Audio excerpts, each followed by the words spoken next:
How do you think AI is changing the way that consumers are engaging with fashion marketing? I think it's potentially making consumers a little bit more skeptical when they're like consuming this content, especially with like the use of AI models and things like that. I don't think that consumers are necessarily ready for it. What's the biggest missed opportunity that you see in a lot of fashion marketing right now? Like mobile gaming is still a huge missed opportunity when it comes to fashion marketing. This is a very captivated audience. It's the biggest entertainment industry in the entire world, like bigger than movies and TV shows and music and everything combined. It's a very captivated audience that spends a lot of time thinking about how they're presenting themselves in games. I think brands need to educate themselves a bit on how games work, and they need to find the right partners to execute it successfully. What would you say your biggest career transitions have been from going from like IC to manager, manager to senior director, and then, going into senior director to, VP of growth? How are those transitions going from doing the work to managing, then managing just expectations? I think the biggest transition I had though was that director to senior director role at EA. I went from overseeing one product with a small team to overseeing, I think we had 5 or 6 live products, and then we were doing a bunch of beta launches as well. My team size tripled. We were going through the acquisition at the time, so there was just a lot of different elements to manage. And even just on a personal level, like going from, a lot of people that were my peers and my friends that I hung out with on the weekends, like I'm now their manager. You talked about imposter syndrome earlier in this podcast. I want to figure out what are the top ways that you have coped with it or dealt with it, and also defied, that imposter syndrome. So I like to reframe it as a driver.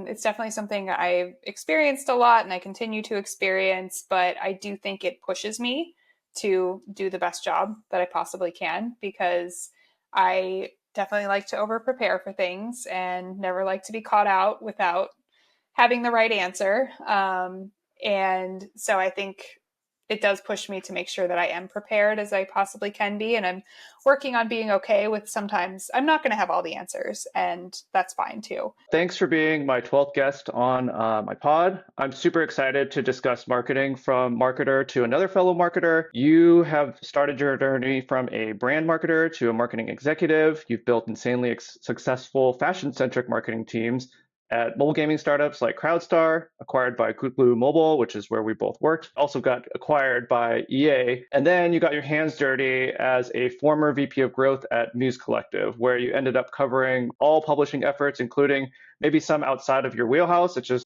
performance marketing and ASO. What has motivated you to continually achieve these rising levels of success? Thank you for having me. I'm excited to be here. I think it's just I don't do well sitting still. I like doing new things and trying new things and learning new things all the time. So, yeah, I think that's just what keeps me going, and also why I like this industry and why I like marketing so much because it's always changing. There's always something new to learn. Especially just like, over the last like 10 years, especially how like social media has changed, the performance marketing, the concept of brand, how it plays into culture, like all those things have shifted a lot in the last 10 years. And sometimes the playbooks have to be, rewritten or tossed out. So these are really exciting times actually to be a marketer. I agree. And exciting and scary with obviously AI coming in and changing things, but I think the good marketers will continue to rise to the top. Just given your experience with fashion marketing, I feel like that's been kind of your bread and butter, something that's very defining genre or topic of interest in your career. What's the biggest missed opportunity that you see in a lot of fashion marketing right now? So I think I'm coming at this from a very biased perspective because I've spent the last 10 plus years in gaming, but I would have to say mobile gaming is still a huge missed opportunity when it comes to fashion marketing. This is a very captivated audience. It's the biggest entertainment industry in the entire world, like bigger than movies and TV shows and music and everything combined. It's a very captivated audience that spends a lot of time thinking about how they're presenting themselves in games as well. Like Roblox has done some really interesting studies on how much time people spend on curating their looks, how much time they spend like changing their looks every day depending on their mood. So I think there's a huge opportunity there for fashion brands to get in on that and get in front of these audiences. I think brands need to educate themselves a bit on how games work, and they need to find the right partners to execute it successfully. But there's definitely a huge opportunity there to get in front of their target audience, which I think is something that brands often don't realize, is that over half of mobile gamers are women. And in all of the games that I've worked on, they've kind of been in that sweet spot of like age 26 to 32. So right in their target demographic. So you mentioned brands exploring Roblox a little bit more in terms of partnerships and co-collaborations. You also mentioned mobile as well as something that like is something underlooked. But given that Roblox is also not just mobile, it's also PC, it's on consoles, etc., multi-platform. Is there kind of an expansion as well in terms of where fashion can kind of go from just a holistic digital platform? Absolutely. Yeah. And I think especially since like mobile checkout still isn't the easiest. And so, yeah, some games that are on multi-platform, I think can make that whole, click to buy experience even more seamless if they have that option. I would just say even say it's like even more accessible. So you definitely have a lot of kids that are playing Roblox not only on just on their iPads or iPhones, you also have them kind of graduating eventually to PC, right? And so those different form factors that I think have to be taken to kind of consideration and probably maybe as someone gets older, right? Like they go from phone to iPad and iPad to PC, right? Or so for more maybe interactive kind of experiences. Yeah, absolutely. You talk about big brands kind of entering into the digital space, especially with Roblox. What are these big brands typically looking for kind of in a partnership or, a cross promotion? You've worked with a lot of big fashion brands in the past, all throughout your career. So typically when they come to, let's say you, and they're looking at CrowdStar or they were looking at Muse Collective with your former game, Bellament, like what were they looking for in terms of like that type of partnership? I think it depends on the brand, but some common threads were brand awareness. Obviously, this gives them access to a massive audience that they might not be in front of already. Again, they're spending a lot of time on these apps every day. They're deeply engaged with the content on the app. So I think it's more than just like, showing up on Instagram, passively scrolling, but actually, really thinking about how they would style those pieces. So I think the awareness piece is the biggest. Sales is obviously important to them. A lot of fashion is struggling right now, so they're trying to figure out new ways that they can drive sales and more brand loyalty. And I think that definitely depends on the platform, the brands, the way they've integrated. We definitely saw with Bellmint that, we had the close partnership with Revolve. The e-commerce experience was well integrated into the game experience. It wasn't disruptive. You could play, you could earn discounts to shop on Revolve. You had your loyalty account connected. So checkout was really seamless. You could buy things and then you could get rewards in the game for that. So we saw a lot of success there in driving sales for Revolve and the brands through that. But, if the brand doesn't have a great mobile optimized site and you're driving traffic from a mobile game, obviously that experience isn't going to be great. I think general audience building, you can run contests and do email collection. You can drive more followers on your social channels. There's opportunity there. And also just getting a lot of insights into customer behavior, into understanding like what products are they gravitating towards in the game, how are they using them? That gives a lot of valuable insight for the brands as well. Typically you've had like a lot of information on like what items that players are buying and how they're interacting with those brands within the game. What kind of information do you usually feed back to the partners, right? Because there's certain things where it's like, hey, maybe there's sensitive information that we don't want to give certain user information to necessarily all the brands because that's a breach of PII or whatever. So like how do you kind of choose, hey, these kinds of metrics will be really impactful for the brand. Here are the things that they should know. What qualitative and quantitative things do you communicate back to the brand in terms of your impact in driving their results? It's usually sharing data in aggregate, like we're not sharing personal information back and forth unless, like I said, we're doing a contest where somebody might opt in to have their email shared with the brand, but the consumer is aware that they're doing that. But just looking at like overall clicks and seeing like what items are driving the most traffic back to their site, for example, or what items were used most in game. Sending aggregate data like that can be really helpful to the brands, especially with like supply chain challenges and things like that, so they can actually plan around like which SKUs they maybe want to put into production and or order more of, or that type of thing. You bring up an interesting point about like the supply chain and the SKUs because when I was working on some other mobile games and we work with different big brands, you'd realize, oh, actually, they don't have an idea of like who their most popular like characters are or items and stuff like that. It almost makes me think you guys were kind of like a consumer research distribution channel to kind of get some sense of what do people like, how are they actually describing it outside of just like, hey, I bought the clothes and like I'm wearing it. For people who maybe don't have the ability to try on or wear their clothes in real life, this is kind of like a pseudo consumer research experience exercise in some sense. Absolutely. And that's a huge challenge a lot of brands are facing, is just trying to figure out like how do we know how much we need to make, and like how do we know how consumers are going to respond to certain items. So I think this could give them a lot of insight. What would you say the biggest influence on of social media is on fashion marketing? I think it's completely changed the game on fashion marketing. I think about like there have been so many small brands that have popped up in the last 15 years that just wouldn't exist without social media. It's giving them a platform to actually establish their brand, establish their audience, target their target audience, and reach them in an affordable way. Previously, the only channel you really had if you were launching a brand to reach consumers was wholesale. You didn't have a lot of access to consumer data and a lot of insight. It was also very risky to take on wholesale partners. So now people can start small. They have access to their own data. They can build personal relationships with their consumers. So yeah, I think it's completely changed everything. So what you're saying is like you've seen kind of this movement from instead of going to that middle person, it's like, okay, now we can go direct. And what would you say for companies that are doing that? Are they usually like former people that have worked at like Saks or Gap or whichever fashion brands that are really popular and kind of have a knowledge of supply chain and kind of how all that works? Or do you kind of see it as new up and comers that have never really been in the industry, or maybe they're doing it at a very bespoke level and it's just there's more tools available for them to really be successful? Yeah, I think it's a mix of everything. There are people that have started their own successful brands after being in house at bigger brands for a long time. I'm just kind of understanding that. There are people that are able to launch their brands straight out of school just because they've built up followings on social media, and they're able to launch that right away.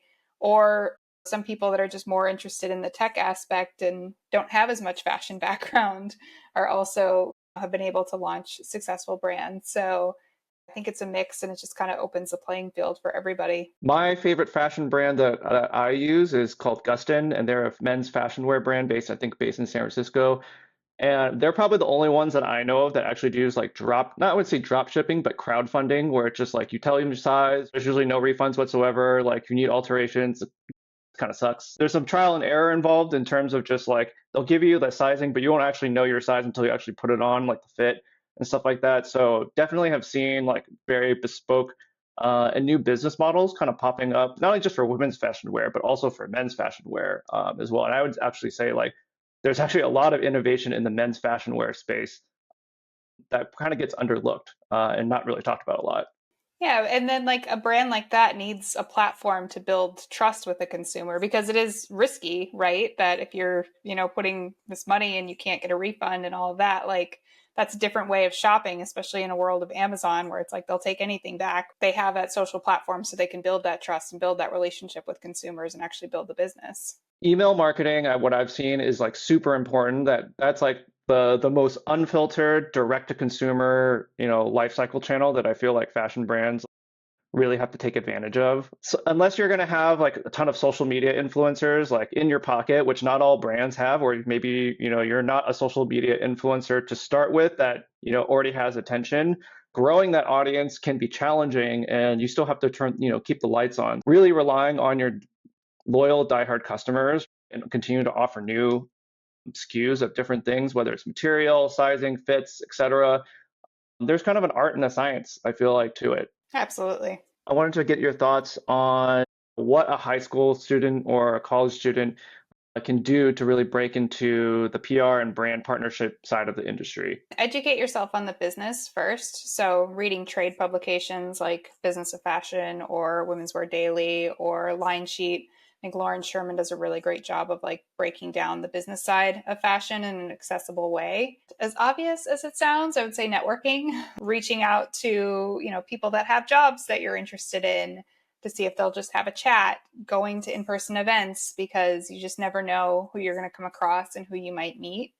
And honestly, just being kind to everyone. Like, a piece of advice I got from my first boss when I first started in PR was to build relationships with like the interns, the assistants, the coordinators, like all the people that I was talking to on an everyday basis that were working at the magazines at the time. He's like, as your career advances, so will theirs. So when they've reached the top, like, you're going to be much higher up, and having that relationship is going to be very beneficial for you, like as a PR person. Like, the relationships are everything. And I would also say, and I think this has changed a bit, is just like building up and thinking about your personal brand. In my PR days, it was very much like relationship driven, but I was kind of behind the scenes. I was wearing black at the runway shows to kind of blend into the background. But now it's like thinking about how you present yourself online and how you present yourself on social media, because that can give you advantages or disadvantages to actually, finding the right job. Trying to figure out how to involve yourself in the scene, whether it's working with potential suppliers or, working with other people who are actually making their own clothes, and like what that process actually is like, not only just from a technical perspective, but I think also from an artistic perspective. That seems kind of to be the way really to also try to show that you're actually interested, in it, not only just like the business side, but also it's like, how involved are you in your own fashion, right? Like, how do you think about fashion? And fashion is also very much a cultural statement as well, and like what you stand for, what you believe in, but also how you want to express yourself in a certain style or way. Interning and getting in and starting, at the bottom wherever you can, just to learn. I think now there's more expectation maybe to jump ahead a bit, but I think starting out with internships is like extremely valuable, and just showing that you're willing to put in the work and learn. It's not all going to happen overnight. Wanted to move on into kind of our experiences with performance marketing and brand in fashion marketing. So you became a VP of growth at Moose Collective. What was the biggest adjustment given your history and brand and PR and partnerships, and now kind of focusing more on or incorporating more of the ASO, the performance marketing into your kind of workflow compared to being at bigger companies, like where these roles were more specialized? How did you handle taking on ASO and performance marketing and learning a new skill where others may have really specialized it and you kind of just partner with them, but now you're doing it, hands-on? So I was overseeing a lot of the teams that were executing on that the last few years at Glu and EA. So I understood the strategy and kind of the high level pieces of it. But yeah, it was definitely an adjustment, having to go from, managing the specialist to trying to be the specialist and wear all the different hats at a startup. But I love learning. I love diving deep into things and really understanding how things work. It was beneficial to me. And I think now I'm a better leader for those specialists because I understand the role a little bit more. The harder thing maybe was all the context switching throughout the day, especially being at a startup where things are moving fast and I'm kind of the solo person trying to make it all work, and jumping from prepping for a board meeting to, thinking about our go-to-market to suddenly having to execute a Braze campaign or update our keywords or whatever it is. That was challenging because it was just a lot in any given day. And I would try to block out my time of like, all right, this is my Friday afternoon to set up all the Braze campaigns for the following week. But in a startup, like, things are just constantly changing. So it was hard to stick to that. So I would say that was more challenging, but it also forced me to network a lot more. Being at a company like EA, you mentioned you have all those specialists that you can ask questions. If you don't understand something, there's a lot of resources just on hand to talk to about this stuff. But being at a startup, I didn't have that. I was like, well, I have to figure out how to do this. So I need to reach out to experts that do know how to do it. So it did force me to kind of get outside of my little EA bubble and build more relationships in the industry, which was really valuable. Before you had specialists and now you're actually doing the actual tactical hands-on work. You mentioned the context switching, but I'm really curious about actually doing the actual work for managing a performance marketing campaign, or maybe it's with an agency or managing an agency that's handling all this stuff. Any takeaways that you like saw or kind of realized as you were doing the work and kind of getting into the nitty-gritty details of each of those professions? Don't know if there were any big takeaways. Like I said, it was just kind of learning and evolving. Sometimes there were things where I was like, oh, I didn't know that we could do this. And I wish we were doing this before when I was at EA because I didn't know it was a thing. I had like those basic level understandings, I think, going into it and just like getting more deeper. Like I actually enjoyed that process. Not that I've ever really ran a performance marketing campaign, but I've worked with many people who have run them. But also, in terms of doing like creative testing and, all that kind of stuff, like I almost see it as like you're a piece of the like top of funnel, and you're combining all these elements actually so you have a more holistic view of seeing the ad. Someone clicks on it, okay, now they go to the app store page, okay, now they install the app, and now they install the game, and what's that kind of first time user experience? When do they actually monetize? That monetization piece is really key for the performance marketing campaigns in terms of all the optimizations. That those are things that were just kind of, now I can holistically put it together. Whereas before it's kind of, because maybe, I didn't own all of it, it was harder to kind of see how the picture like fit together. But just having that holistic view, I think, was really helpful for me as a marketer in terms of like, what do people actually, at least new users, like what do they actually like? What are they actually monetizing? Is that reflecting both in the numbers, but also in the sentiment, in terms of how they're talking about like their experiences? Absolutely. And I've always been an advocate anyway of making sure that all those different marketing departments are talking to each other and that we're coordinating everything. Because, yeah, I think that's very important for everyone to be on the same page and see that whole picture, like you're saying. But yeah, I mean, obviously it's easier when it's just me. Like I can see all of it together. But, I definitely, pushed my teams to make sure they were talking and making updates about all that stuff. And, if we are making any kind of metadata changes on the App Store, that we're coordinating with the performance marketing team as well. So they're aware and they're adjusting their ASA campaigns or what have you, to make sure all of that is aligned. And we can see, if there is a dip in performance, like where is that coming from? True VP of growth. Given that you now were working with performance marketing a little bit more in depth for the creative marketing aspect, how did you adapt certain, aspirational elements of fashion marketing into kind of the performance creatives? Yeah, I don't really think it's that different because I think like advertising is all about emotions at the end of the day. Like thinking about like what emotions do I want my potential customer to feel? What action do I want them to take based on that? And aspiration and wanting and all of that is all just tapping into people's emotions.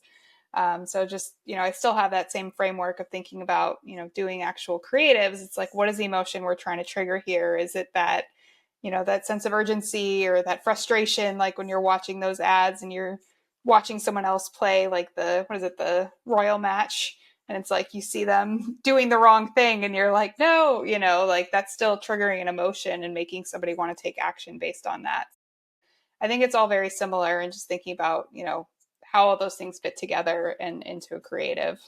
Typically, you're working with someone else's brand. So there's probably things that you have to kind of keep in mind in terms of these are what the mobile gaming trends are, but also here's how the brand wants to make sure that they're painted in a certain specific light. How do you kind of balance like those two opposing forces? That can be challenging sometimes. I think brands have become more open to relinquishing some control a bit and understanding that things need to adapt into different environments and different channels. With Belmont, we still wanted to always have a very elevated feel and something that was aligned with how the brands wanted to be presented.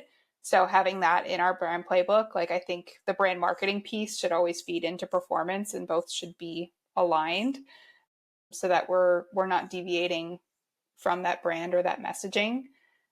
But yeah, sometimes you have to take a few liberties to capture attention on different channels. But I think brands also recognize that they have to do the same thing and kind of adapt their strategies a bit to different channels. Typically, performance marketing is really about extracting the value of a brand versus when typically, at least when I think about brand, it's like about building value, like story value, like perception, et cetera.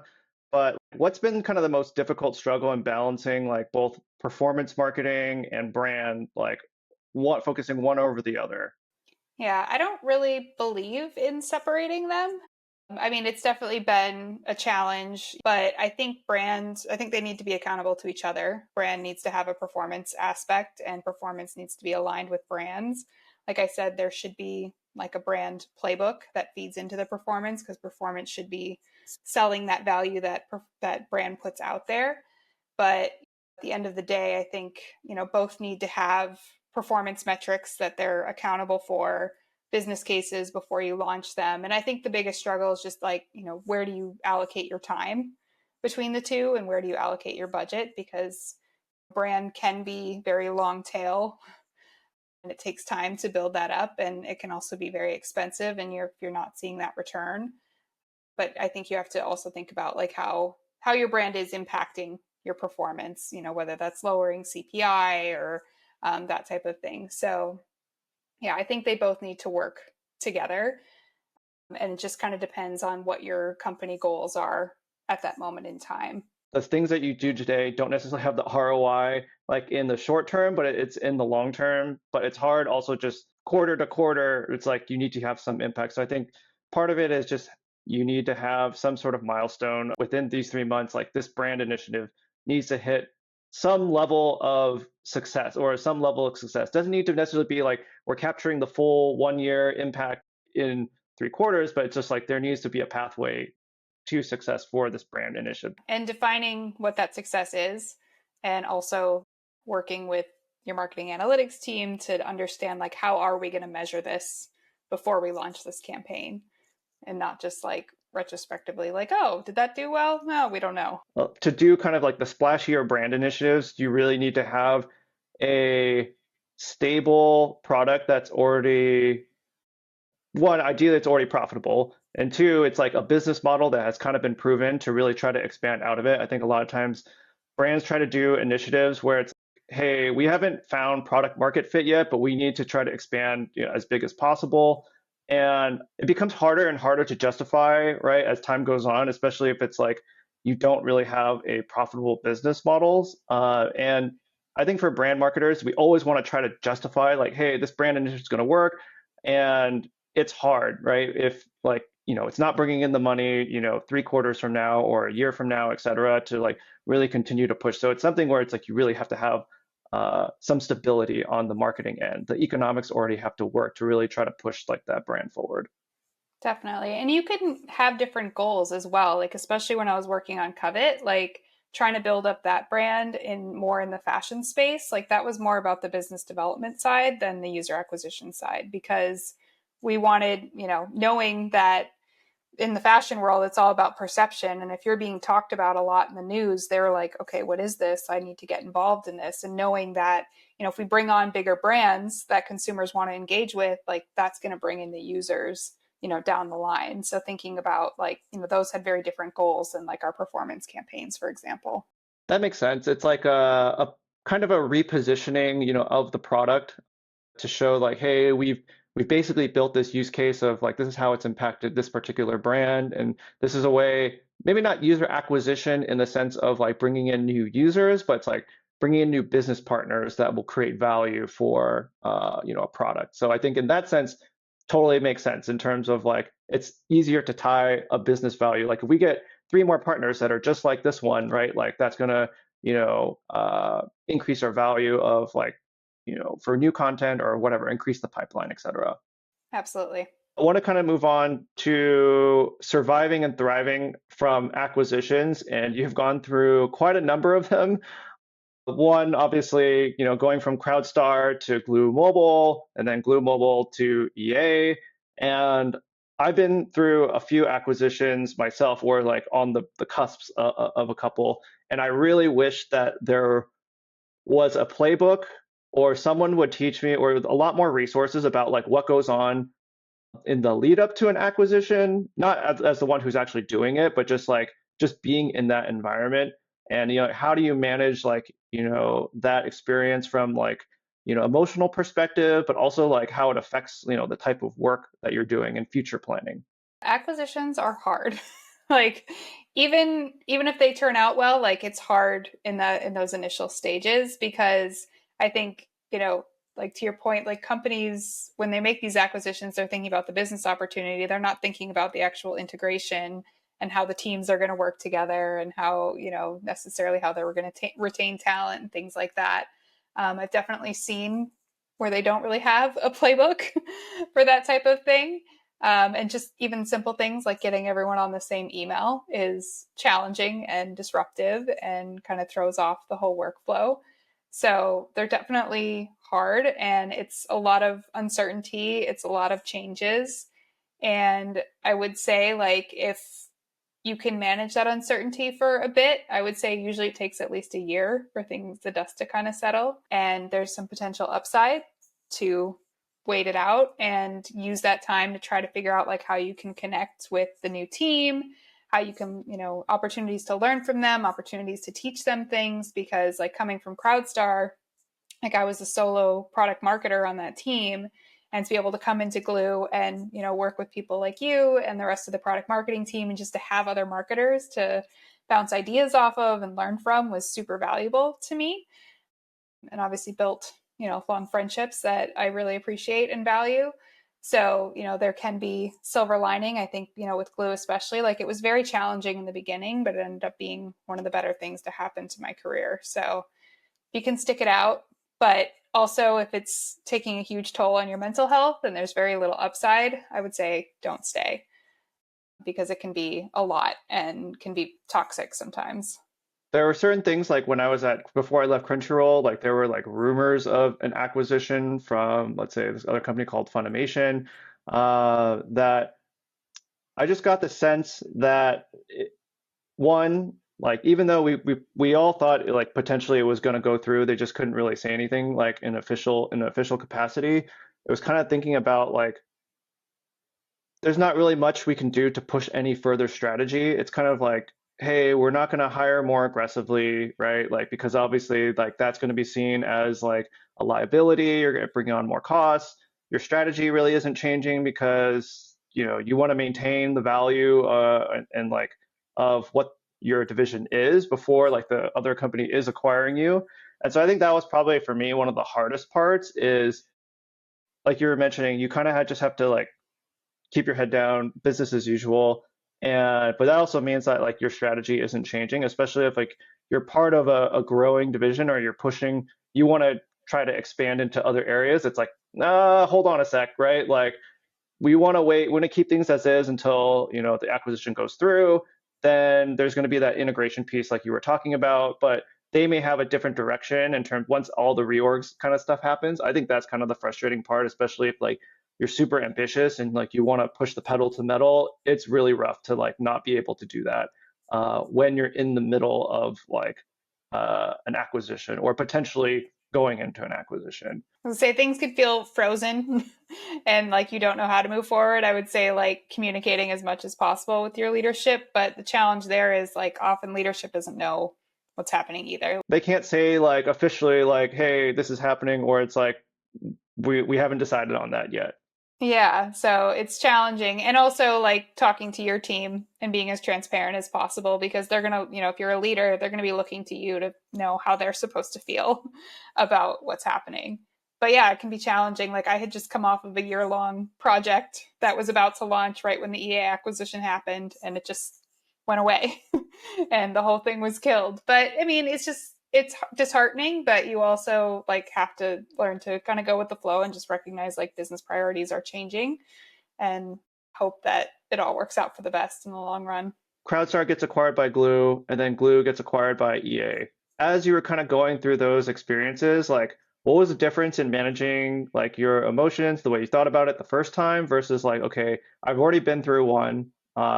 What is it like the second time? Is it just like, were there any things that you realized like, oh, I've been through this before, and now I want to make sure this is how I'm going to tell my team. Here's the way to kind of think about it. Yeah, I mean, I think just knowing that there was going to be so much uncertainty, because the first time, like, I'd never been through it before, like, I didn't know what to expect. There was just a lot going on at the time. And, we lost a lot of our leadership, which is common during acquisition. Even the familiar people that you trust and rely on aren't there to, like, give you answers, which can be really challenging. But I was very lucky in that the acquisition worked out so well and that I loved being a part of Glu, and we ended up being part of a great culture and being able to do so many more things that we wouldn't have been able to do just as CrowdStar, just having more resources, recognizing that there were a lot of benefits there, and then knowing going into the second one, it's like, all right, there's going to be some uncertainty. It's going to be really hard. There's going to be some stuff that I probably don't like, but there is light at the end of the tunnel. We will figure it out.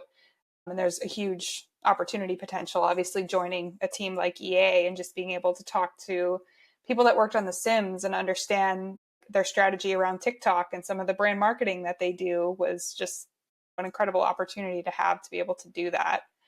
Just knowing like I should take advantage of these new resources that we have, even during times of uncertainty. I want to move on to putting together a marketing plan. So oftentimes, putting together a go-to-market plan takes a ton of stakeholder alignment, pre-planning, I would say almost post-planning, preparing for stakeholder expectations. Trying to walk me through like how you put together a go-to-market plan, because I know it's not really something that's talked about, I would say like in podcasts and other things like that. And so for me, I don't really have that many people to talk about it with. So it's like I'm observing what other people are doing, but it's always after the fact. So I'd love to kind of get your take on, your thought process of putting together a go-to-market plan. So I would say always start with the goals.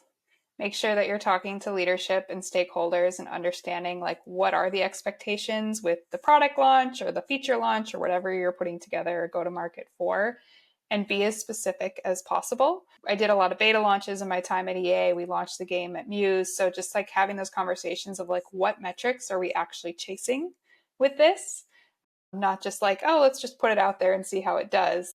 We need some specifics around that so we know where we should be focusing our efforts and like what success actually looks like. Thinking about the audience that you want to reach, like especially if it's like specific for maybe a feature, like it's not going to fit maybe all of the personas that you have for your game, but it might, be ideal for one or two, and thinking about like who you actually want to go after, thinking about the key messages that you want to put out there, thinking about the channels you want to use. And I enjoy that part. I feel like it's a big puzzle of like, all right, I have these people, I have these messages I want to put out there, I have these channels, like how does it all fit together in an effective way? And I would say along the way, the most important thing is to be talking to your stakeholders and understanding what their challenges are, what their goals are, and making sure you're working together to incorporate that into your plan. Maybe you need engineering support to do what you want to do. Maybe the product team needs to be aware of something, especially like analytics, like know what you're going to measure before you actually launch the campaign and how you're going to measure it so they can make sure they're set up for success and you're not doing these things retroactively. Because the last thing you want is to be presenting your plan in the meeting and, engineering being like, oh, we can't do that. No one should really need to be sold in that final meeting. It's just one big discussion of like what's actually happening when you're presenting and you already have people on board. Oh, I guess one step that I skipped is just thinking about the market as well and what's happening in the market and like how what you're putting out there actually fits into what's happening. I usually like to do a SWOT analysis, which I think is a helpful framework. So strengths, weaknesses, opportunities, and threats. I think that, really pushes you to dive deep and think about like what's actually happening right now and why is this relevant? I haven't heard SWOT analysis in a really long time, and the first time that I ever had to use a SWOT analysis or make one was like in like a little grid format where it'd be like S, W, O, and T, right? And you just have a couple bullet points in each. I think directionally SWOT analysis are really good, but oftentimes some of the like the threats and stuff like that kind of get downplayed a lot by other stakeholders and stuff like that. So I try to morph it into kind of a different like sort of approach. Yeah, still need to flesh it out, but yeah, it's just I don't necessarily do the full like the full grid. It just becomes a lot of information on one screen. I think it's just helpful to like get you thinking about it, whether you like present that or not. For me, it just like, I need to think about all these different things and how I'm going to address them in my plan. Would you say that like before you're putting together your go-to-market plan, you have like draft phases where it's like, okay, here's what I have right, as of now. Maybe it's like unfiltered and obviously needs some workshopping, but the basic bones and the basic sentiment is there. Is that something that hey, I'm going to go kind of make my rounds and sort of present it or share the document with different teams that just to get their take on it. One, so that it highlights what you have in mind, how you're keeping, that specific division in mind, and then incorporating that feedback into kind of like the final plan, but you're just doing it 4 or 5 times just with different stakeholders before you actually like present it. Yeah, at least having discussions about it, whether I'm like presenting it or not. And also, if you're working like with a marketing team, like each person's going to have different elements that they need to contribute, whether that's the life cycle plan or the ASO plan or that type of thing. So making sure all of those teams are well coordinated as well. But yeah, it definitely goes through many drafts. Okay.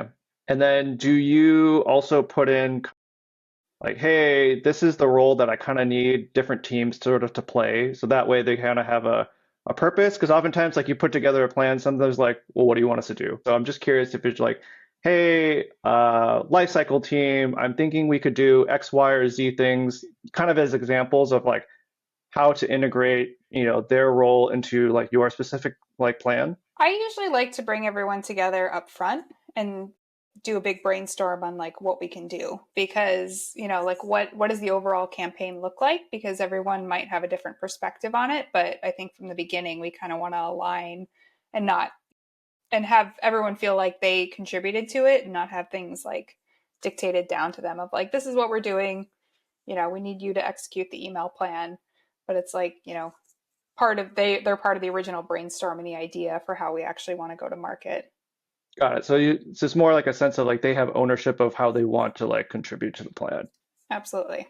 Wanted to kind of move on in terms of like talking about your higher level education, some specializations. And so I know that you initially got a master's degree right after, like almost like right after getting your bachelor's, and you specialized in comms, like right out of college. Like what made you want to immediately try to go for that? Getting a master's degree was always something I thought I would do. I love school, I love learning, and I just thought it was kind of just one of those like bucket list things that I wanted to check off. Exactly. And I was finishing up undergrad right as we were heading into a recession, and there were no jobs to be had. My advisor through undergrad had long been encouraging me to apply to their grad school program, so I did. And when they offered me a teaching assistantship and fully funded 2-year education, I decided that was a safe place to stay. It was a guaranteed job. And it was an extremely challenging 2 years, but I feel like really is what set me up for success in my career. Like I learned so much through the program outside of just like concepts, but actual skills, really being able to think critically, being able to scrutinize data. It was a very research heavy program. And I think that a lot of that stuff has served me very well, especially on the marketing side and understanding consumer research and doing consumer research, and also just being concise and clear in my writing. I had a professor that he would allow you to submit as many drafts as you wanted and get feedback until the final deadline, which I fully took advantage of. And I just felt like I learned so much through that process because he gave such direct feedback and very specific feedback. Get to the point faster. And, just being able to be more concise with my arguments just made some incredible friendships that are critical to my life and to this day. Because I think when you go through something challenging together, you really get bonded for life. So, yeah, it was a very valuable experience. How would you say you've like applied that to some of the roles or like, situations that you've been in, particularly like in, whether CrowdStar, Glue, EA, et cetera. Just curious where you felt like, wow, this is actually, I'm thankful that I went through this program because it paid off many, many, many years later. The funny thing is, so I taught public speaking when I was a TA, which was really fun. The whole thing there was just about like making an argument. We weren't up there being like, make eye contact and use hand gestures. That's not what we were teaching. It was about really thinking about your argument, thinking about your audience, how you're adapting your argument to be relevant to your audience. The first speech people had to give was about someone they admire. Don't go up there and say, I admire my mom because she took care of me. Like, nobody cares. Really think about, if you are going to talk about your mom, like, why is it relevant to everyone else to like hear her story? I think that is just something that has been invaluable to me as a marketer, because that's what we're always doing, right? We're thinking about like, how do we make this matter to the audience? And also, I mean, even just like at CrowdStar, like we didn't have a user research team that we were working with. So I was often the one like running surveys and, doing things like that, like doing my own user research. It was not anywhere near as advanced as the amazing team that we had at Glu, but just being able to do my own research because I had to do it in grad school, like I was able to do that and actually, dig through the data and present some relevant results. So even stuff like that, that was like unexpected that it would come in handy. For me, when I guess I'm thinking about storytelling is I think one of the challenges for me is trying to figure out one, if we're, let's say, having a conversation and it's more like unfiltered and like obviously in the drafts, but it's like you still need to kind of like go through that editing phase. I think that's one of the hardest phases in terms of eventually polishing it to be concise, but like the lead up to it is very like Mm-hmm. non-concise, and you obviously have to talk to different people and you have to have worksmith that story for quite some time. Like how have you like are there shortcuts that you've kind of taken in knowing that like, oh, I've said this story many times, but like, okay, each time I've told this story, it's gotten better and better and better or more concise and concise because either of you heard more feedback or you just kind of know the story by hand now that you know what parts you can cut and adapt it to your audience. Yeah, definitely. And I mean, thinking, I have kind of my little things that I will talk about. I've done a lot of panels and talks and things like that. So it's definitely you're getting constant feedback and like what's relevant, what's resonating with people. But also, yeah, you always have to think about which audience am I actually speaking to here.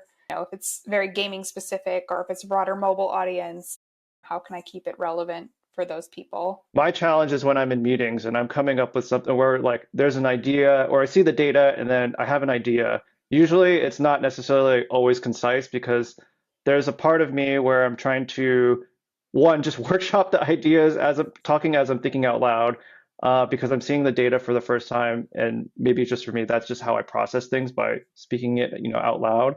So it's just a thought process kind of exercise. And that's a Yeah. challenge that I'm continually having like to go through, right? I'm showing all the work in terms of here are all the details and things like that. Then here's the takeaway. Oftentimes they just want to hear the takeaway. I don't care about the details. So I think that's kind of the biggest challenge of like how much do you actually need to show your work? Because sometimes people don't really care about the showing the work. It's just like, oh, you got to keep this in your back pocket, like just in case they ask. Yeah, because when you're thinking about when you're talking to like executives, like they just want the TLDR. They don't need all the other stuff. But like you said, sometimes they might ask a very specific question that's very granular, and it's like, oh, I've thought about this. You can see this here. But yeah, as you're putting decks together, like maybe having the appendix and not having all of the information in there because they just want the highlights. No one really reads the appendix. Like I know it's like a very like CYA, it's there just in case. And that's the hard part is just like you want them to have obviously like the main takeaway. And obviously it depends on who your audience is. If it's an executive, it's like got to keep it short and concise. If it's your own like team members, right, that are, at your kind of similar level, like tactical team members that are executing, there's a part of me that always thinks like I want them to have the full context so that if that way they need to execute on something, like those small things of executions where you don't know like certain things, that's like, oh, that's a huge miss. So that's the challenging part where it's if it's too much TLDR, then things get missed in the details, especially if you're trying to execute as like a team. And that's the biggest challenge, I think. Yeah, but again, it's about adapting to the audience. Like your team might need more of the background and the information, whereas the execs just need to know, like, here's what we're recommending. We looked at these three things. This is our recommendation. I know you also went through a chief marketing officer program and talk to me a little bit what you went through with that program, what made you decide to do it, and how you've kind of applied it to your professional and personal life. Yeah, so this was a program. This was a year-long executive scholar program that I went through with Kellogg School of Management at Northwestern, and I felt like it leveled up my career in so many ways. I started the program right as I was starting at Muse, and I just felt like each week everything was like custom to whatever I was going through at Muse at the time because I started there on day one. So in the beginning, like we didn't even have a product yet. So it was thinking about like corporate positioning, how we wanted to be seen out in the market. And each of the units we were going through was about like brand positioning, finding your brand purpose, finding your competitive advantage.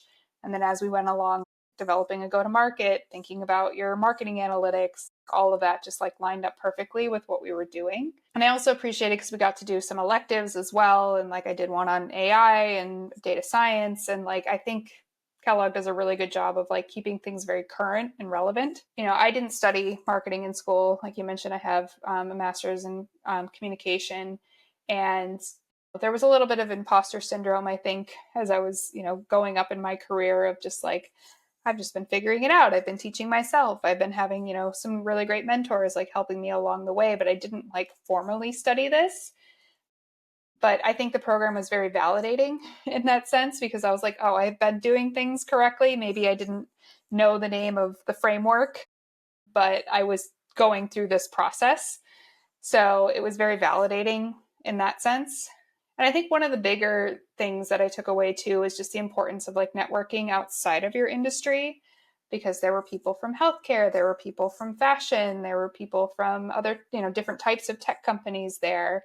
And just realizing that we all had the same challenges was really eye-opening. Just applied differently. Exactly. And it's like I love gaming in the mobile industry because I just think some of the best people work in this industry, and I love going to conferences and just reconnecting with everyone, and it's always fun. But just knowing the importance of taking time to kind of get outside of that bubble as well.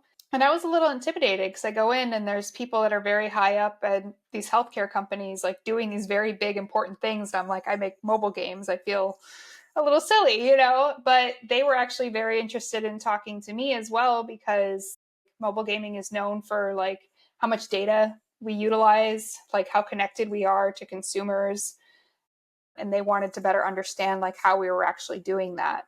So you talked about the beginning stages where this happened to overlap with your time at Muse, and you're coming up with the corporate, positioning, the branding. Is you're obviously working with the development teams who are kind of making the product. And correct me if I'm wrong, is that you helping to inform them of what the product should end up looking like? How much of that actually went into fruition in terms of the advice that you gave, but also making it a collaborative effort and convincing stakeholders that this is the direction that we should go in? Yeah, I mean, it was a collaborative effort to come up with how we wanted to position our brands. Our engineering leader, our brand partnerships leader, like all of those people were in those conversations as well when we were establishing that. How do we want to set the direction for the company, and how do we want to be seen out in the market?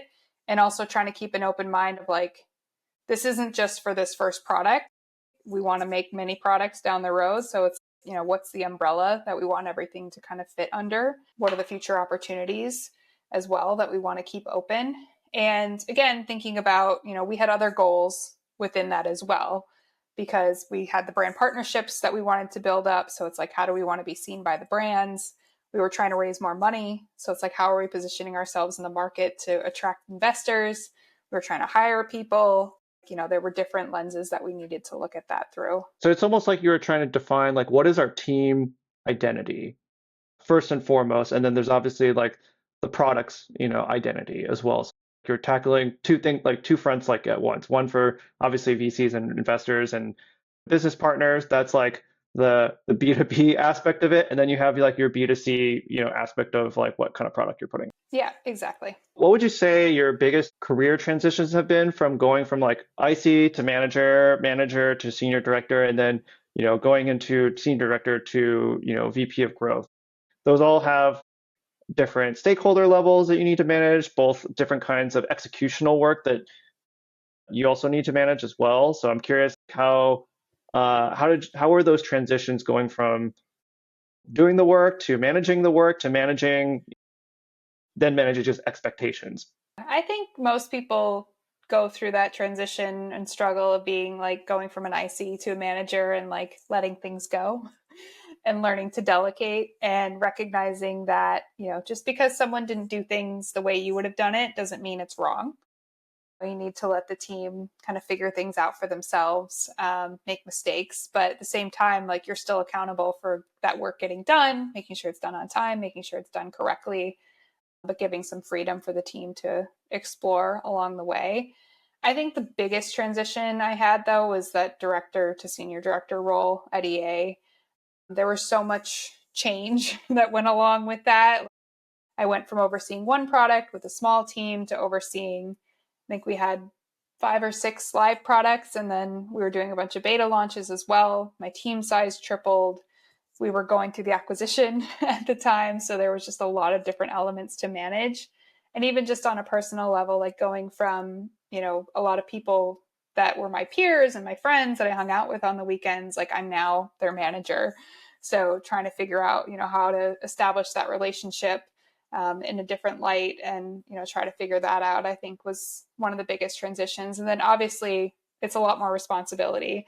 Like it was a lot more revenue that I was accountable for, going from one product to so many, a lot more stakeholders that I had to align with and make sure I was aligned with all the GMs of the different products, and try to understand what's happening with each one. So it was just a much bigger role and a big leap at the time. So given that your IC work became very relevant in kind of your manager role and your senior director role, how do you think like that experience has helped you become a better manager in terms of just knowing that you've done that work before? It could go either way. Like I think it's definitely helpful when you have done that specific role before to give guidance. It can be challenging too, because again, if they're not doing things the way that you would have done them, it's like, well, wait, but you have to kind of give them that freedom. And, I usually have conversations with people too to understand, how do you want support from me? If you're given a challenging task, for example, like, do you want time to go figure out, how you want to approach it? Or do you want to sit down and like do a working session together and we can kind of, work through it together? Because people have different preferences on like how they like to learn things. So having those conversations, but then, I also had people on my team that were doing roles that I hadn't done before. And it's not necessarily a bad thing. Like you want people on your team that are better than you at actually executing these things, but just knowing how to give them guidance when they need it, knowing how to ask the right questions and make sure you are still pushing them, and they're not just like, oh, I know how to do this, I'm doing the best I can. It's like, well, what about this other thing? I think you still, as a leader, have to educate yourself on what's happening in each of those disciplines that you're managing so that you're able to ask the right questions and support your team appropriately. I think one of the challenges is like allowing people to explore, but also as a manager, you want to have standards that you want to make sure that your team hits, even though maybe like you've done the job before or you haven't. It's just like figuring out how that balance between like, okay, what is that? How do we define that standard? Why do we have this standard? And how much time do you need to explore to reach that standard? Or if you're like, below that standard, or like what's the gap and how can we help you catch up to meet it? I think that's probably one of the challenges that I think between managing and not just saying like, hey, I know that they're doing it, but we also need to make sure that we're, like you're saying, you're accountable for revenue goals and things like that. And also just the way that work is conducted, having that bar, I think is really, really important. Absolutely. And you have to adapt to each person on your team as well. Everyone's going to work a little bit differently. They'll respond to feedback a little bit differently. So you kind of have to figure that out as you go. You talked about imposter syndrome earlier in this podcast. I want to figure out what are the top ways that you have coped with it or dealt with it, and also defied, that imposter syndrome. So I like to reframe it as a driver for me. It's definitely something I've experienced a lot and I continue to experience, but I do think it pushes me to do the best job that I possibly can, because I definitely like to over prepare for things and never like to be caught out without having the right answer. It does push me to make sure that I am prepared as I possibly can be. And I'm working on being okay with sometimes I'm not going to have all the answers, and that's fine too. But I definitely think it's a driver, and in turn has made me someone that's reliable for, my leadership, for my coworkers, because they know that I'm going to put everything that I can into this. And in my head, there's like a little bit of fear driving it, because I'm like, I still have something to prove. And it's, not healthy to always be in that mindset, but just, again, thinking about it in a way that's okay, this is going to push me to be the best version of myself I can possibly be. I know that you're also an avid backpacker. How do you think that your experience with backpacking has made you a better marketer? So it's funny. I gave a talk in Prague a little while ago at App Agents Mobile Ad Eater Summit about keeping creative teams motivated when things get challenging. And I kind of had this whole narrative arc that tied into my time backpacking through the Dolomites in Italy, because I think there are a lot of parallels of, things are exciting and easy in the beginning, but when you're in the middle of it, it can feel like a slog, and sometimes it's hard to stay motivated. So I think there are so many life lessons that can be taken from backpacking. One of them just being able to go with the flow and adapt when things don't go as planned. Because when you're backpacking, you don't have a choice. No one's necessarily going to come and save you. Like, you have to, if you get lost, if you're on the wrong trail, if something happens, you have to figure out a way out of it, because it's potentially life and death while you're out there. So you learn to be adaptable and just kind of figure things out. And thinking about that, as cliche as it is the journey. It's not the destination. And you kind of have to take each day one at a time, and think about, what are your goals? What are you trying to accomplish for that day? And try to get through that and not think too far ahead. And then also just taking a moment to appreciate where you are.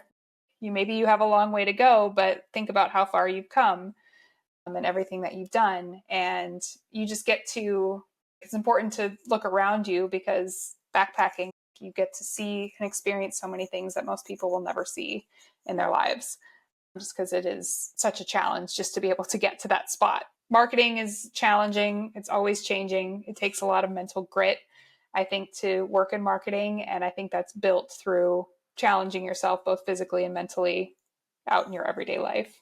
It totally makes sense why you would say, you're always over prepared, just because you want to make sure that you're ready for any situation. When I say over prepared, it doesn't mean let's just like pack everything, right? But it's just like being selective about what you're preparing for. Yeah, you need to have a first aid kit. You need to have those things that, just in case there is an emergency, that you're prepared for that. I know you're also a rock climber as well. I also want to figure out, how has that made you a really good problem solver in your career? Because I do bouldering, and so it's like there's a physical element to it, but then there's also a technique element to it, and there's a combination of both in terms of like needing to be successful at any climb. Yeah, because there's a huge mental element. I think it's very similar. I think it just taught me to learn to trust myself and trust my body, because just sometimes there are moves where it's like, that is impossible. And then you get up there and you're like, I did that. Like, how did that just happen?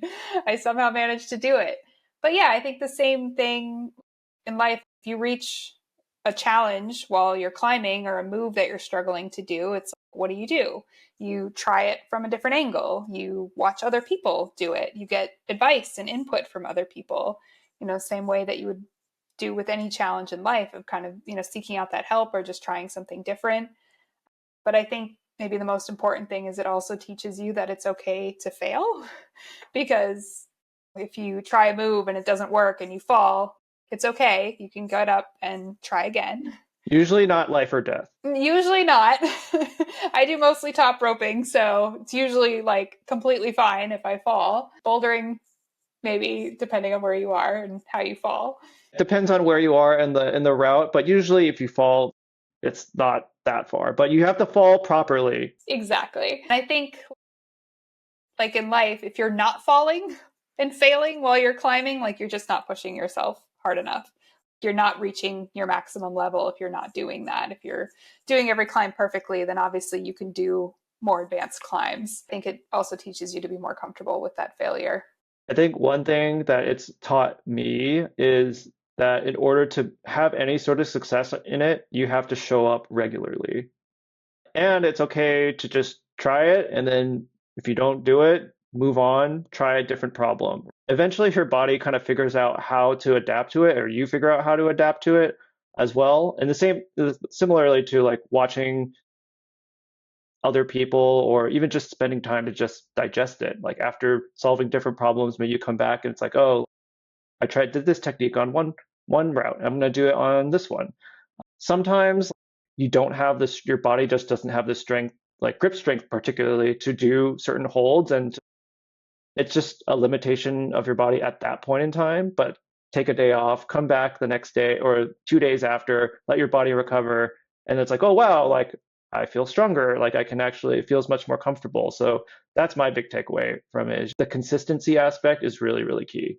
I love that. And also, it just made me think, I don't know how it is at your gym, but sometimes when they switch the routes, they don't put the grade on right away. I haven't reached that point yet. But just going and trying it because it's like, oh, this looks fun. And then when you go back and you're like, oh, that was like a much higher grade than I thought. But sometimes it's just like you try it and you're like, oh, it wasn't so bad. Whereas if that grade would have been there, it's like, well, that's too high for me. I wouldn't have even tried it had I known. It's nice to sometimes surprise yourself. So sometimes it's nice just to know, like, I got part way through something that was way above my grade, and I can just be happy with it. Yep, absolutely. If your professional and personal knowledge from today, like you had all that, and you were to go back in time and you became a mentor to past you, like what advice or knowledge and preparation would you give yourself for the challenges that you've overcome in your career? I would say probably just trusting myself and staying true to myself. When I took on a lot of different roles and things that were more challenging, I think sometimes I was trying to fit into like what I thought that role was supposed to be. And, looking to a lot of other people for like what I should be doing, having moments where it didn't feel right. And then I was like, you know what? They put me in this role for a reason. They saw something either, if I got promoted or if they hired me, interviewing me, I should stay true to that and kind of approach things in a way that I think is right, not what other people are telling me. So I think that was something that I struggled with a few times. And then I think going back to just trusting in my ability to learn, like we said before, like going into my role at Muse and having to execute on things that were not necessarily under my remit before. I was nervous about that because I'm like, I'm solely responsible for the success of this, and I haven't done this before. And talking to my now husband and him being like, I'm not worried because anytime you don't know something, like you're going to dive in and learn everything you can to make sure that you're doing it correctly. So he's like, that's like the last thing I would worry about. Yeah, any of those challenges are just an opportunity for me to learn something different. Is there a point in time where you realize, actually, I feel like I've learned enough or I've experienced enough. I can actually kind of break outside of that mold and kind of carve my own path. Because I totally understand, like when you're in a younger stage of your career, it's I don't know a lot, right? And you don't know what you don't know. So it's kind of like I just need to fill this role like in the way that like makes me feel comfortable. But once you get a bunch of different experiences, oh, I actually have the ability to, or the bravery and courage to carve it out for myself. Yeah, I think sometimes it maybe just took me a minute to get there because, I like am struggling and just not feeling like I was doing things correctly. And then I'm just like, well, wait a minute. I've had all this experience. I've done all these things. People have told me this is what I'm good at. Like, why am I not just doing that? It took me a moment to get there, but I think, yeah, I'm there now. Okay. I'm glad. Yeah. I'm glad. Yeah. I'm happy to hear that. That is a different level of confidence that we all definitely needed. Yeah, for sure. Wanted to quickly get into, AI and fashion, something that we kind of mentioned earlier in the podcast. How do you think AI is changing the way that consumers are engaging with fashion marketing? I think it's potentially making consumers a little bit more skeptical when they're like consuming this content, especially with like the use of AI models and things like that. I don't think that consumers are necessarily ready for it.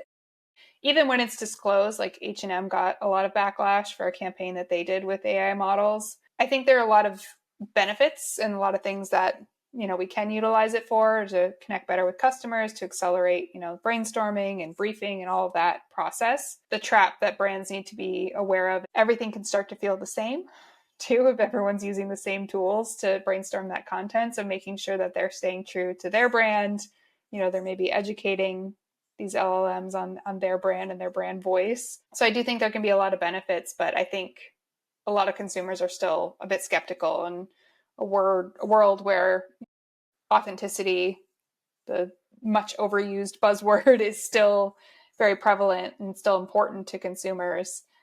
I think it can be a little bit risky. When you wear something, it's a statement. With AI, yes, you can lower the cost, you can kind of design it however that you so choose to prompt it, but what does that actually mean to the consumer? What does that mean in the broader scheme of what the design is, but who's also wearing it and and how does that affect culture? How does that affect how other people perceive them, or it's like, how does it make them feel about themselves? And that's the difficult thing, I think, with AI, right? Is just that there's always going to be an impersonal touch to it, just knowing that it's not made from an artistic perspective, and art has to have like a statement be made to it behind it. It's a personal connection. And I think that's the challenging part about AI and fashion.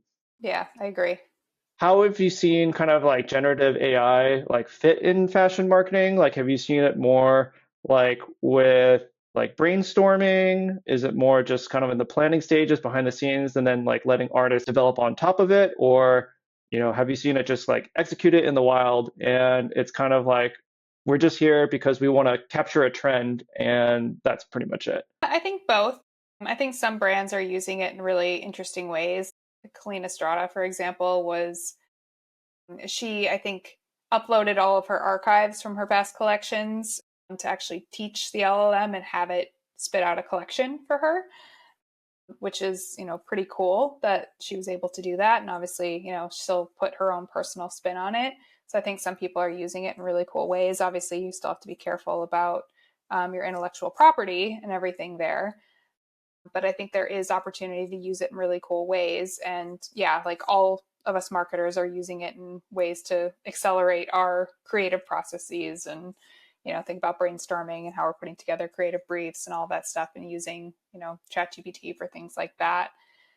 But yeah, I think, like I said, I think they just have to be very careful to make sure it's still staying true to their brand and doesn't come across as generic and just like what every other brand is utilizing out there. LLMs, essentially, they take what is existing. I don't know if they necessarily like push it forward. It's a remix and it's a regurgitation to a certain degree, but also like there has to be cohesion in the thing that you're creating together. For a generative AI, like there's going to be parts that are kind of off or missing, and I almost think of it kind of like a random poll, right? Essentially, it's just like, hey, I put in this prompt, right? Like 90%, right? Like we'll get 90% of it right. But the 10% might be a little bit off. But for the consumer, it's kind of like that 10% off can mean the difference between this is a bad campaign, this is a good campaign. And I think that's one of the challenges with generative AI. Absolutely. But I think with like any discipline that's using AI right now, it can like make the good marketers or good engineers or what have you better and accelerate their process. But if you're not good at those roles to begin with, it's going to make it worse because you're just going to like, okay, this is good enough, copy paste.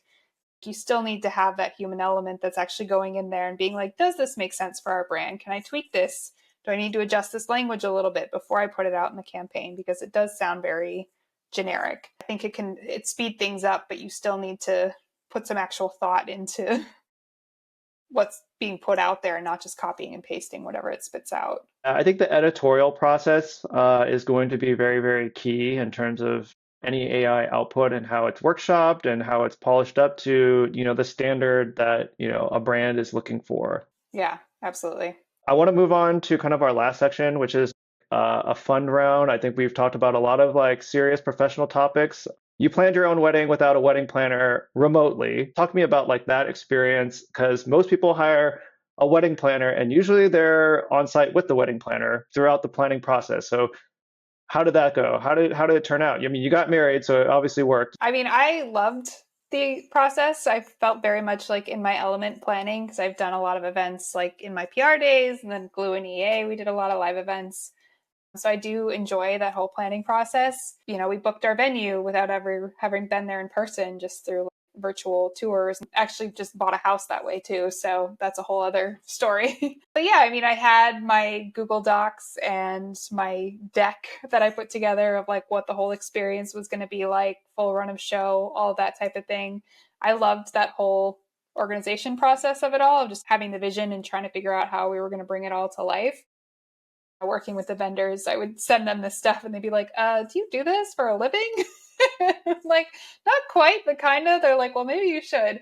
But they like these responses are too good and they're too like they cover too many bases.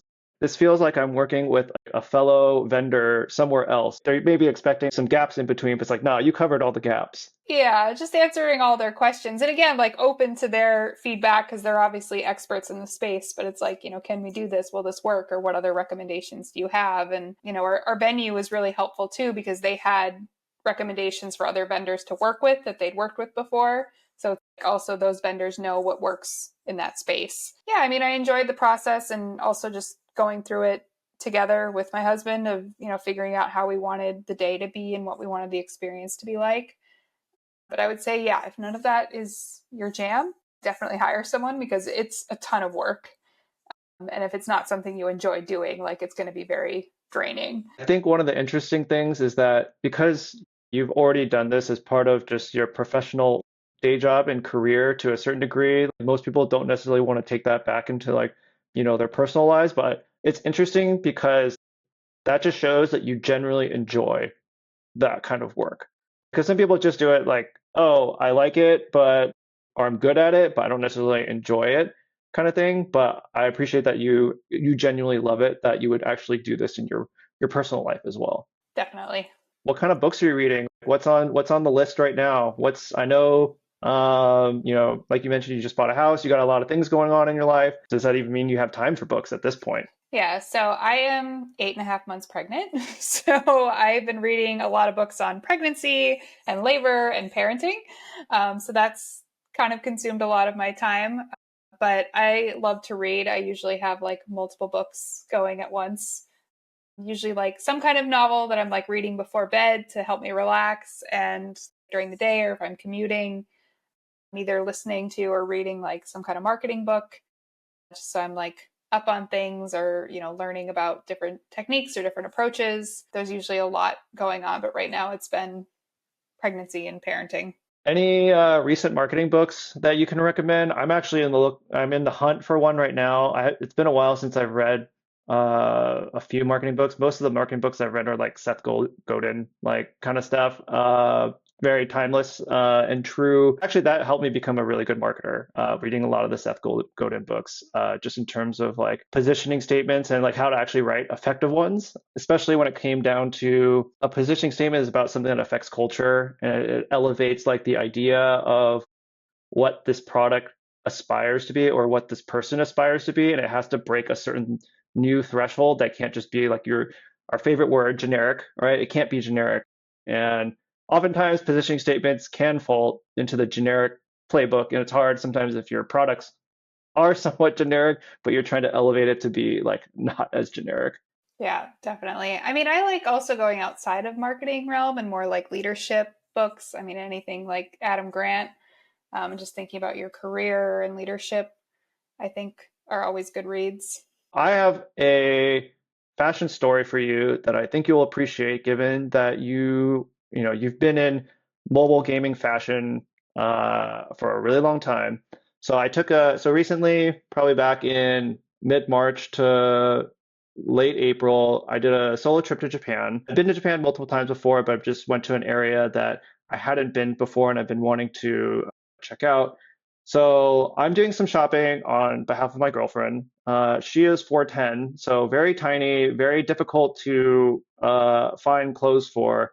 So it kind of limits it in terms of like what I can actually get her because I don't necessarily know her like arm length and like her like waist length and stuff like that. Like those things are challenging. So I go to some of these like boutique stores that sell, I wouldn't say like high end, but they're just different kinds of fashion or very specific type of fashion. And so, as I'm communicating all this in Japanese, and Japanese is not my first language, it's like a language I studied in school, and something I've always been wanting to try to improve in. I've been asked, basically when I introduce myself, it's like, oh, like, or introducing like the proportions of my girlfriend to the store clerk. I'm like, she's 4'10", or I have to use the centimeters, so it's like 147 centimeters. And then as I'm going through describing her style in a different language, like obviously we're in a different culture too, so saying something that's like casual or athletic, right? Like that's going to mean something totally different from like a Western audience to like a Japanese audience. So I would just send pictures to my girlfriend, and it would be like, what do you think about this? What do you think about this? In real time, she's like, nope, yep, nope, yep. And obviously, when you're taking pictures of clothes with the camera, like it's going to look stretched out, a little bit. So I had to reconfirm like these are actually like 60 centimeters like across and width. Like, don't worry about it. We can hem or trim, some of that stuff later.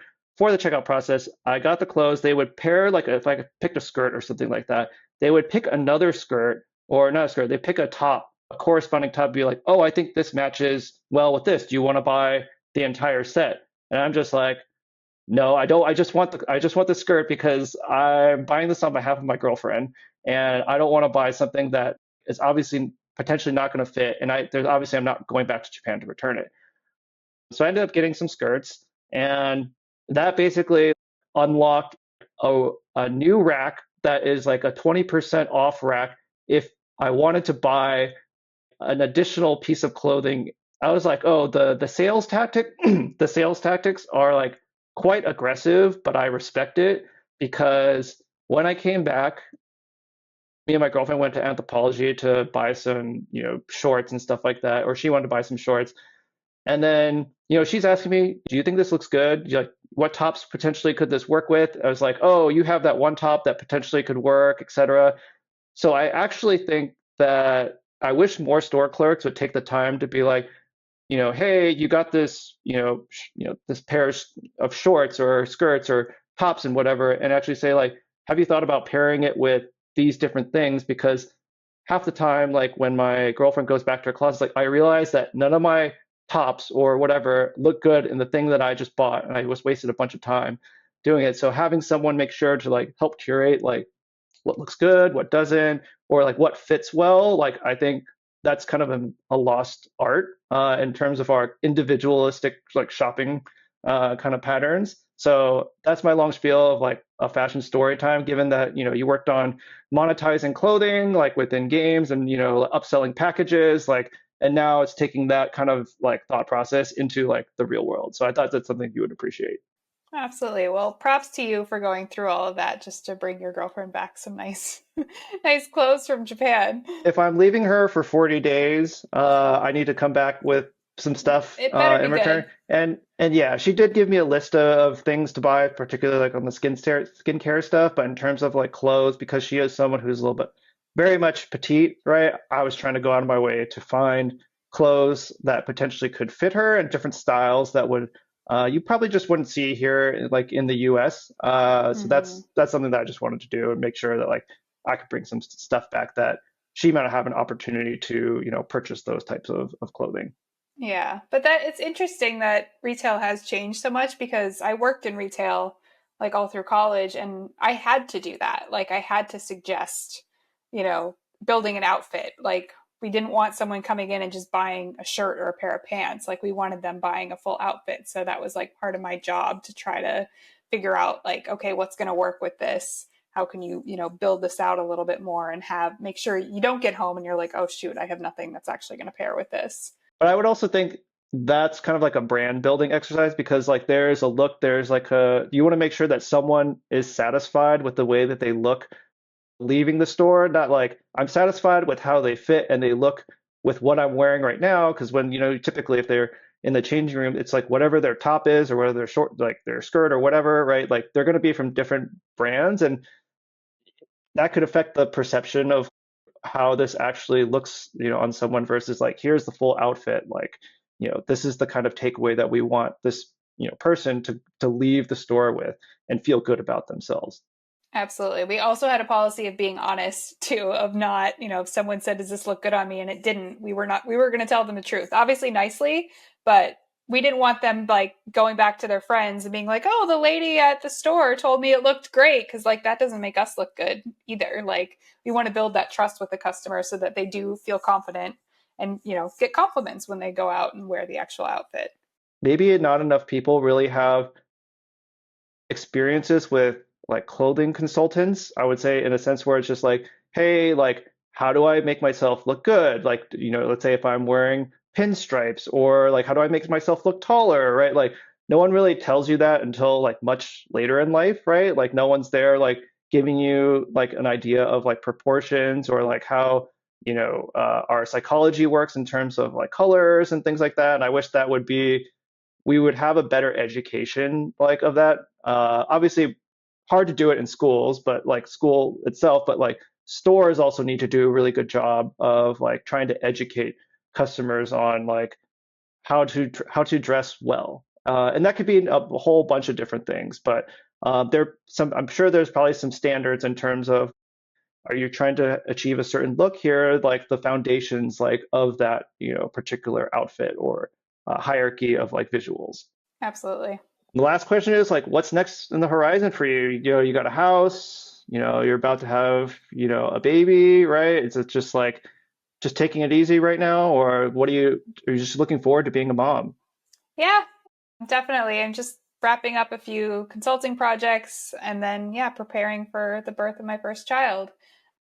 Yeah, so we made a move from San Francisco to New York. We bought our first house. So there's been a lot of projects and a lot of things to do here. It's been very busy, but also exciting time. I will say also just like having these conversations about marketing gets me excited and gets me fired up. So I think I will be excited to dive back into all that after I've had some time bonding with my baby. You can't stay out of the loop too long, so we're always here for Nope. you. Yep. All right, Amanda, thanks for coming on to my podcast. Really appreciate it. You've been a wonderful guest. I've learned a lot from you. And yeah, best of luck with your baby coming up soon, and we'll catch you later. Thank you.